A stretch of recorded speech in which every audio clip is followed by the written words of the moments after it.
magandang umaga sa ating lahat. Ayan, ang aga ko nagising, alas 6 pa lang ng umaga dito sa Saudi Riyadh. Kasi maglilinis ako sa labas. Ayan, ang ganda ng araw, ang ganda ng sikat ng araw. Kumusta mga ka-OFW? Sanay na sa mabuti yung kalagayan. Ingat kayo palagi. Saan man tayong bansa naroon. Ayan, hindi ko na binidyo yung aking paglilinis. Ayan, tapos ko lang nilinis dito. So, dito lang banda. Ayan, so imamag ko lang siya, kasi hindi naman siya masyadong marumi. Hindi naman maalikot ko. So doon lang ako sa harap ng tubig, pero hindi ko na i-video, kunting video lang para mabilis na yung matapos kasi ang sakit sa balat, ang sikat ng araw. Ayan, so magmamap tayo, ayan, minamap ko lang siya. Masakit niya sa kamay, pero okay lang yan kasi hindi naman siya masyadong marumi. Gumagamit lang ako ng hose pag maalikabok na masyado. So ayan, dito naman banda, ayan, dito na area lang naman ang imamap ko.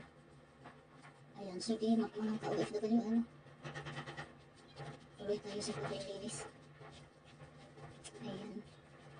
So, hindi naman siya gaanong marumi. Kaya, kunting map-map lang. Ayan. So, yan ang trabaho ko araw. Hindi naman siya araw-araw, pagka alam ko na marumi na, ayan, nililinis ko na. Pagitan lang isang araw. Ayan. At saka pag mayroon lang gardener, hindi ako naglilinis sa labas. So, ayan, nagkalat na naman ng mga abangers. Ayan, talaga, abang na naman sila na. Naglilinis ako sa labas. Ayan, nag-umpok-umpokan na naman ang mga puti. Ayan, ang aga-aga nilang gumala, parang naghahanap ng something sa maol. Yan ang trabaho nila, araw-araw. Nag-umpok-umpokan sila dyan. Ayan, naghaharutan sila. Para mayroon silang masagat sa matamaan sa pool. So, yan naman talaga ang katotohanan, So, bahala na ang Diyos sa mga taong mga pakialamera sa buhay, Ayan, so hayaan ko na lang kayo hanggang sa magsawa kayo, wala akong pakiano. Basta ako iniintindi ko yung trabaho.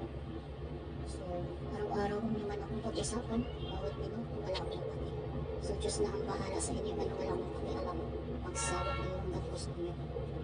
Hindi ako apektado sa mga panghumusga niyo sa akin, yung mga pangalait niyo sa akin kasi wala akong ginagawang masama kundi iniintindi ko yung aking obligasyon na trabaho, So, intindihin yung buhay niyo, huwag yung buhay ng may buhay. Yan, walang pakialaman. Buhay niyo, intindihin niyo. So, okay. Mga ka-OFW, continue tayo sa paglilinis. Ayan, dito naman ako sa swimming pool banda. Ayan, so hindi ko na i-video dito.